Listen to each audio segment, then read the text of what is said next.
All right, today we're going to pull back the curtain on the language of power.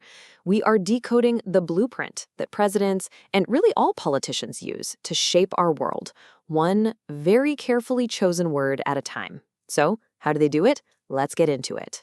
You hear them on the news, you see their posts on social media, you might even see them at a rally. But what if I told you it's almost never just talking? It's a performance, it's a strategy, it's a craft that's been built very carefully to persuade. And in this explainer, we're going to break down exactly how it all works. So, to understand the blueprint, we've got to start with the foundation, right? What exactly is this thing we call political rhetoric? At its core, rhetoric is just the art of persuasion. For you and me, it might just be about winning an argument with a friend. But for a president, well, that's a whole different ballgame. It is one of the most powerful tools they have for governing an entire nation, for leading during a crisis, and, of course, for winning the support of millions of people. This quote right here, it really gets to the heart of it. According to some of the leading scholars in this field, the presidency isn't just a job description written down in the Constitution. The whole idea of the presidency, its power, its role, its image, is actually built and shaped by the words presidents use. So rhetoric doesn't just describe the office, it literally creates it. Now, to build that office, presidents can't just use the same style of speech for every single occasion. I mean, think about it like movies. You wouldn't expect a comedy to follow the same rules as a scary horror film, right? Well, political communication works the same way. It has these distinct genres. For example, an inaugural address is all about unity and laying out a vision. War rhetoric is about justification and showing resolve. A national eulogy, on the other hand, demands empathy and comfort. Every situation calls for a totally different rhetorical performance. And following these unspoken rules, it's actually crucial. It creates this sense of stability and predictability for all of us.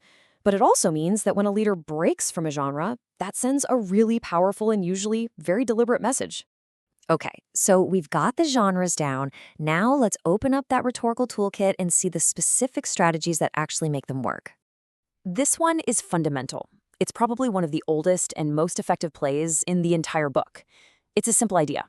You build a positive, shining image of yourself and your ideas, and at the exact same time, you craft a negative image of your rival. It's all about creating a super clear choice for the audience. And we can see this play out perfectly in a study from the 2012 presidential election. The research found that Barack Obama's campaign speeches often used this positive self-representation, focusing on these big, unifying ideas like the American dream. On the flip side, Mitt Romney's rhetoric leaned more heavily on what's called negative other representation, really zeroing in on critiques of his opponent. See? Two very different strategies, both aiming for the same goal. But it's not just about building yourself up and tearing your opponent down. There's another incredibly powerful tool that's used all across the political spectrum, and that is the language of populism. The power of this playbook is just how simple and effective its formula is. First, populist rhetoric defines a virtuous in-group, the people. Then, it pits them against a corrupt out-group, the elite. And finally, it names the external threats that are supposedly endangering the people. It's a story structure that's super easy to grasp and can be very emotionally powerful. But the tools a politician uses also really depend on the arena they're playing in.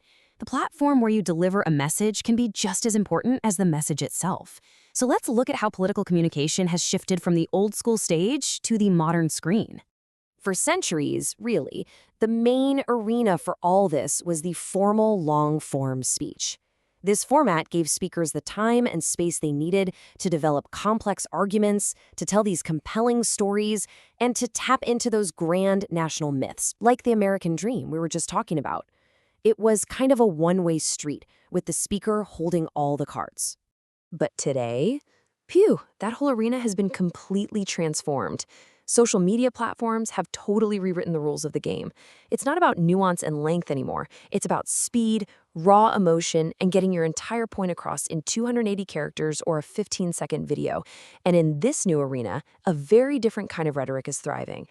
And to really get a sense of how much this new arena has changed things, one huge study analyzed a massive amount of political communication on Twitter. Just look at the scale of this number, over 25,000 tweets. It just goes to show you how central this platform has become to the way we talk about politics. So what were they analyzing? These weren't just any old posts. They were the official tweets from major candidates like Donald Trump, Hillary Clinton, Emmanuel Macron, and Marine Le Pen during their campaigns. It was this amazing cross-national look at the cutting edge of political rhetoric. And the study's conclusion was really striking. That simple, powerful, populist playbook we just looked at, the people versus the elite, turns out to be a perfect match for the fast, emotional, and often adversarial nature of Twitter. The strategy and the platform just feed off each other, creating this incredibly potent combination.